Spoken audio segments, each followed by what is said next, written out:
Assalamualaikum. Apa khabar? Hari ini kita akan menceritakan kisah perisik yang berjaya bersembunyi elak ditangkap selama 40 tahun. Pada tahun 1999, seorang wanita British berusia 87 tahun telah mengadakan sidang akhbar di hadapan rumahnya. Dalam sidang akhbar itu, dia mengumumkan bahawa selama hampir 4 dekad dia bekerja sebagai perisik untuk Kesatuan Soviet. Wanita itu ialah Melita Norwood.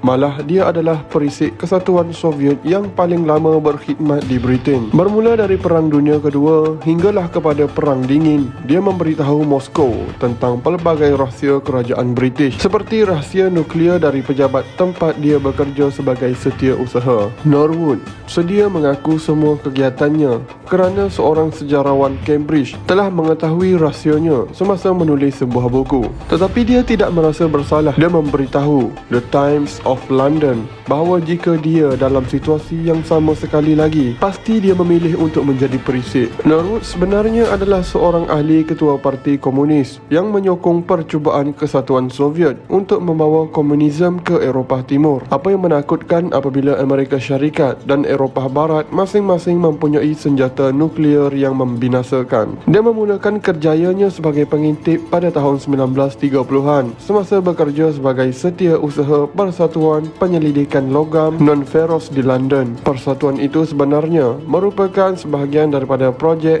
penyelidikan senjata nuklear Amerika Syarikat yang dipanggil Alloy Tube. Ketika tiada siapa yang memerhatinya, Norwood akan menyelinap ke pejabat bosnya dan kemudian akan membuka peti keselamatan dan mengambil gambar beberapa dokumen rahsia yang berada di dalamnya. Dia kemudian menyerahkan kameranya kepada salah seorang kenalan di KGB.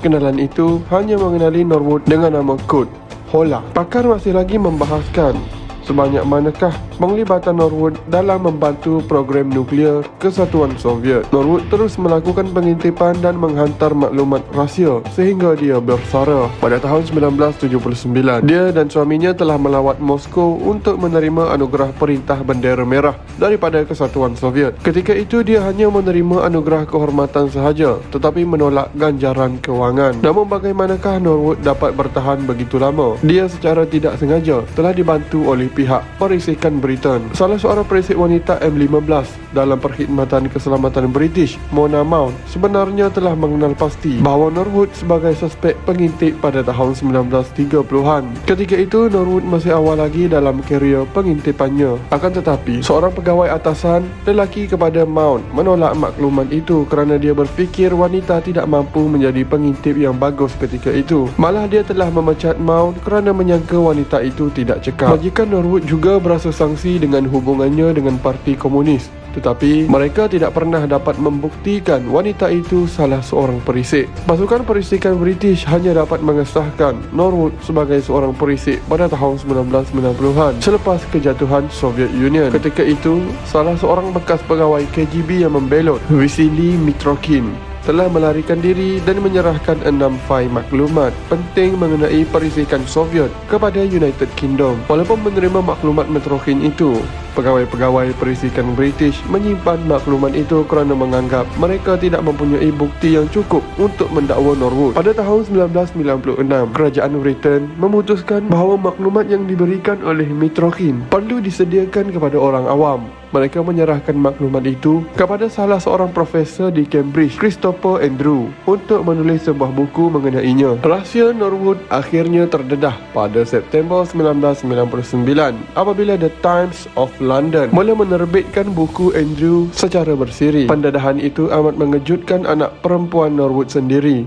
Anita Ferguson. Dia tidak menyangkanya sama sekali sehinggalah dia membaca mengenainya dalam akhbar. Ketika rahsia itu didedahkan akhbar The Times, Norwood kemudian mengadakan sidang akhbar untuk mengesahkan dakwaan itu bahawa dia adalah seorang perisik dan menjelaskan mengapa dia melakukan sedemikian. Norwood berkata bahawa dia tidak melakukan perkara ini disebabkan habuan wang, tetapi untuk membantu mencegah kekalahan sistem baru yang akan menyediakan makanan, pelajaran dan perkhidmatan kesihatan yang murah bersedekah kepada rakyatnya. Dia juga merasakan apa yang diperolehinya daripada perisikan itu mungkin berguna dalam membantu Rusia untuk terus bersaing mengikut Britain, Amerika Syarikat dan Jerman. Akan tetapi, secara umumnya dia tidak bersetuju terhadap perbuatan mengintip sesebuah negara itu. Seminggu selepas itu, penulis David Burke memberitahu melalui tulisannya dalam The London Magazine, dia melawat Norwood dan mendapati wanita itu masih lagi berada dalam keadaan terkejut dengan pendedahan itu. Norwood tidak menyangka bahawa dia akan tertangkap dan akan selamanya terlepas. Namun Burke menyatakan dalam bukunya The Spy Who Come From The Coast, Melita Norwood dan The Ending of Cold War Espionage, bahawa sebenarnya Norwood masih lagi terlepas kerana selepas pendedahan yang dilakukan itu, pihak kerajaan masih enggan mendakwanya. Melita Norwood akhirnya meninggal dunia pada tahun 2005, tetapi orang tetap terpesona dengan kisah hidupnya. Pada tahun 2013, penulis Jenny Roney telah menerbitkan sebuah novel berjudul Red June berdasarkan kisah kehidupan Norwood. Baru-baru ini, filem Red June lakonan Judi Dench sebagai John Stanley telah dihasilkan dan ditayangkan. Filem ini menceritakan kisah tentang Stanley yang merupakan seorang perisik berdasarkan kisah benar Melita Norwood.